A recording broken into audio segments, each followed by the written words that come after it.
E no Dia Internacional da Mulher, nós recebemos aqui no estúdio a desembargadora Clarice Claudino, que é a terceira mulher a ser presidente do Tribunal de Justiça de Mato Grosso.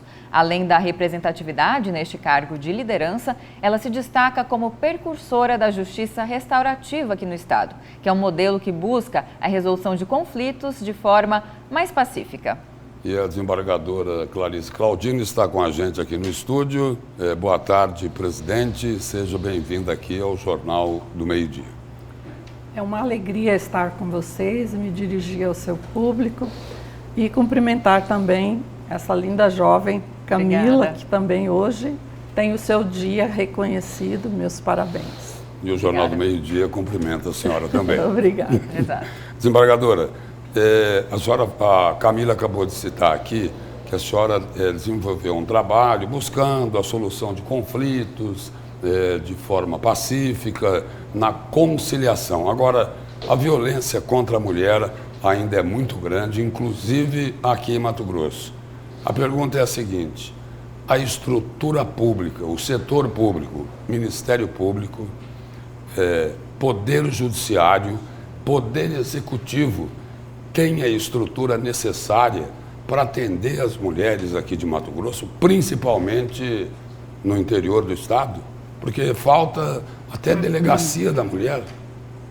Mas a minha visão é que nós já evoluímos muito em termos dessa estrutura para acolher a mulher que esteja em situação de algum tipo de violência doméstica ou no âmbito da família. Entretanto, não basta que nós tenhamos esses aparatos. Para se ter uma ideia, os 2 últimos feminicídios registrados aqui na Grande Cuiabá, eles ocorreram tendo como vítimas mulheres que há muito tempo, depois soubemos que há muito tempo estavam numa situação de violência e não denunciaram. Então não chegou ao conhecimento nem do Poder Executivo, nem do Ministério Público ou mesmo do Poder Judiciário essa situação a tempo de protegê-la. Existe aí um limite de tolerância. Um caldo cultural muito forte que é a minha maior preocupação. É levar realmente mais informação e principalmente mais programas voltados ao fortalecimento emocional da mulher, para que ela possa ter força, para que ela possa ter realmente confiança nos organismos públicos, para então ir a público denunciar sem medo de retaliação e sem a sensação de culpa de estar destruindo uma pseudo-família, porque aí a essa altura eu já considero uma pseudo-família. Sim. Mas muitas vezes é difícil, até impossível para a mulher, sozinha, romper esse círculo vicioso daquela sensação de que ela tem menos valor se não estiver naquele circuito familiar. Desembargador, e muitas vezes as mulheres deixam de denunciar ou buscar a reparação por todos os danos, né, se é que isso é possível, porque não acreditam que a lei será feita, né, que aquele criminoso que praticou violência contra ela será devidamente punido. E aí, na opinião da senhora, onde está o cerne dessa questão? Está nas leis que, apesar de tudo, trazem penas mais gravosas, por exemplo, para o feminicídio? Os próprios julgadores ficam refém disso, né? Onde está a questão primordial? Ou está também na educação, né? No modo como os brasileiros enxergam, os homens, seus relacionamentos com a mulher? Vejam bem, o viés sob o qual eu me referi anteriormente, ele não passa necessariamente por essa sensação de que o homem não vai ser punido, mas passa necessariamente pelo fortalecimento emocional da mulher, porque ela sabe que vai ser uma batalha dura, ela sabe que vai ter que enfrentar um aparato judicial que muitas vezes vai exigir dela uma produção de provas, e muitas não têm essa firmeza de propósito suficiente para falar, não, vou até o final. Muitas, no meio do percurso, mudam de opinião pela pressão da família, pela pressão social, pela pressão psicológica dela própria. Então, eu volto a insistir, nós precisamos fazer com que essas mulheres acreditem primeiramente nelas mesmas, se coloquem realmente como vítimas verdadeiras. Eu já ouvi de mulheres durante o período em que nós não tínhamos essas varas e que eu era titular de uma vara de família, onde lá aportavam todos esses casos, muitas vezes elas próprias terem dúvida, mas será que eu realmente estou sendo vítima de violência? Isso realmente é violência, doutora? Então, aquela violência multifacetada, ela apresenta com muitas nuances. Não é simplesmente só uma questão explícita, vou te matar, né? Ou agredir fisicamente. Uma das piores torturas que existe para a mulher é uma tortura psicológica, uma tortura emocional, num relacionamento abusivo, num relacionamento tóxico. Mas falta, sim, essa percepção e esse fortalecimento. As mulheres precisam acreditar que nós, mulheres que estamos no poder, temos sim condições de ajudar.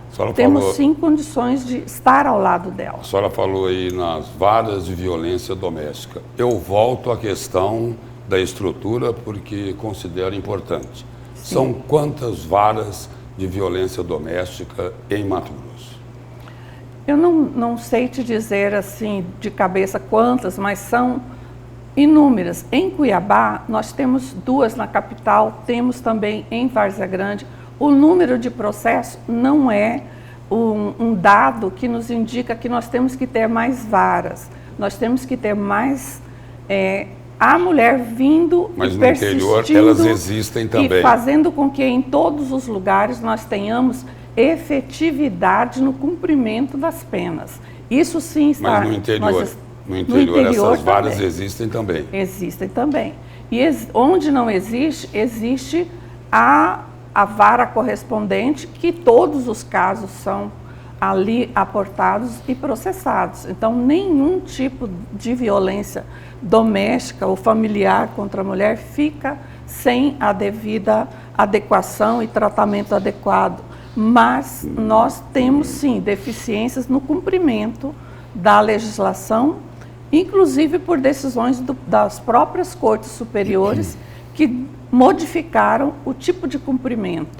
Então, aqui em Cuiabá, nós temos uma problemática nesse sentido, de que os réus, os condenados, eles não têm como cumprir a pena específica, porque nós ainda, isso é parte do Poder Executivo, não tem uma central de cumprimento específico para essas penas. Essa é uma reivindicação que nós fazemos enquanto integrantes do Poder Judiciário. Desembargadora, falando ainda dessa questão de violência, saindo sobre os dados alarmantes sobre feminicídio aqui no nosso estado, indo para as mortes violentas, que têm aumentado vertiginosamente aqui em Mato Grosso, mais de 24% é o estado que desponta, e aí a gente observa o crescimento acelerado das facções criminosas, né? O domínio deste poder paralelo em muitas cidades antes pacíficas, inclusive no interior. De que forma o Tribunal de Justiça, né, a Justiça em si, tem se posicionado no sentido de que essas facções elas acabam colocando em xeque a própria lei e a ordem, né? Preciso ser feita uma ação em conjunto aí com todo o poder público para frear esse crescimento, não é mesmo? Nós temos uma comissão que trata especificamente dessa questão das drogas, do crime organizado, temos varas de crime organizado. Então, o Poder Judiciário tem sim se posicionado positivamente e atendido todos os reclamos da sociedade. E isso tem uma preocupação muito mais ampla, porque geralmente essas facções, elas solapam, elas destroem a base familiar. Exatamente. E isso é uma preocupação, porque uma família desagregada é um campo fértil, inclusive para violência contra a mulher de toda a ordem. E é uma preocupação enorme. Desembargadora, antes da gente encerrar aqui, tem um assunto que não tem como ficar de fora dessa entrevista. E para fazer o questionamento, eu vou ler uma frase de uma outra mulher, lá do Tribunal de Justiça.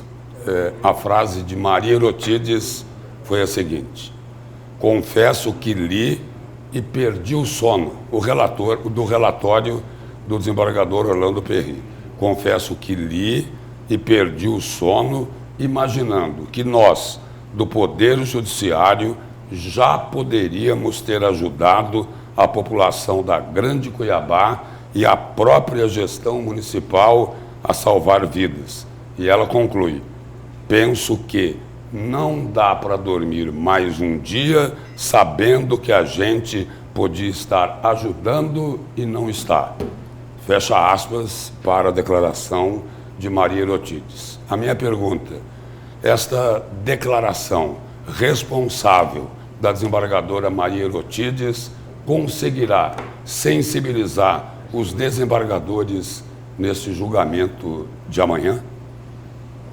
É uma pergunta que eu não me atrevo a responder objetivamente, porque mas conceitualmente pode ser. Faz parte da livre convicção do magistrado tudo aquilo que ele expressa ao votar. A senhora votará. E é lógico que quando chegar a minha vez de votar, que eu estou aguardando o pedido de vista, e ela se referia exatamente por esse adiamento da conclusão do julgamento. Foi uma crítica dela. Ela até falou: olha, peço uma opinião dela, que ela inclusive pediu desculpas por expressar essa opinião contundente, porque ela já queria votar desde logo e tinha vontade que o julgamento já se encerrasse ali. Mas tudo isso faz parte do livre convencimento de cada um, e cada um tem ali o seu modo de interpretar todo o voto do relator e o arcabouço de documentos que acompanha, porque é um voto de mais de 140 páginas e é um voto acompanhado, um processo acompanhado, recheado de milhares de documentos. Então, realmente com denúncias gravíssimas, extensa a situação, tem situações muito diversificadas ali, muitas informações a serem analisadas.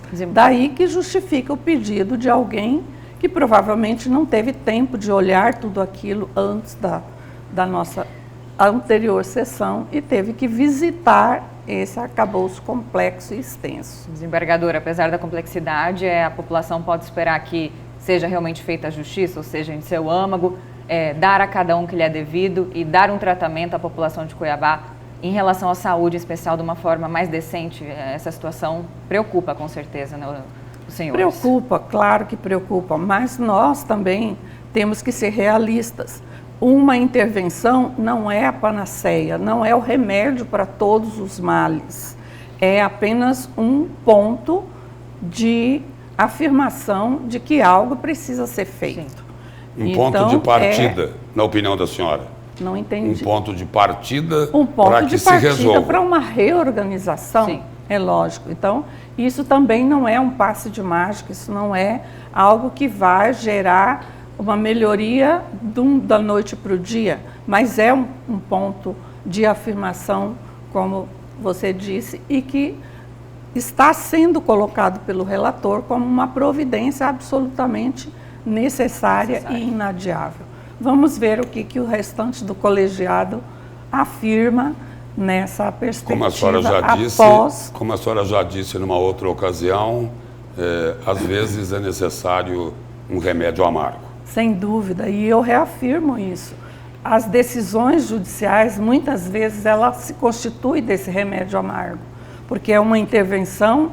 Às vezes nós temos que intervir na família, nós temos que intervir no serviço público, nós temos que intervir nas mais variadas situações e uma das partes geralmente não fica contente. Para ela soa como se fosse um remédio amargo, mas que é necessário cumprir, levar adiante, porque é o meio de se praticar a democracia e exercer o direito de todos. Todos nós somos iguais perante a lei, é o que diz a nossa Constituição. Presidente, obrigado pela presença e pelas informações aqui no Jornal do Meio-Dia. Eu agradeço muito e felicito todas as mulheres por este dia dedicado a todas nós, que é muito significativo do ponto de vista de refletir os nossos próprios passos, os nossos ganhos, as nossas conquistas, mas também os desafios que ainda temos aí a vencer. Muito obrigada. Sem dúvida. Obrigada, desembargadora.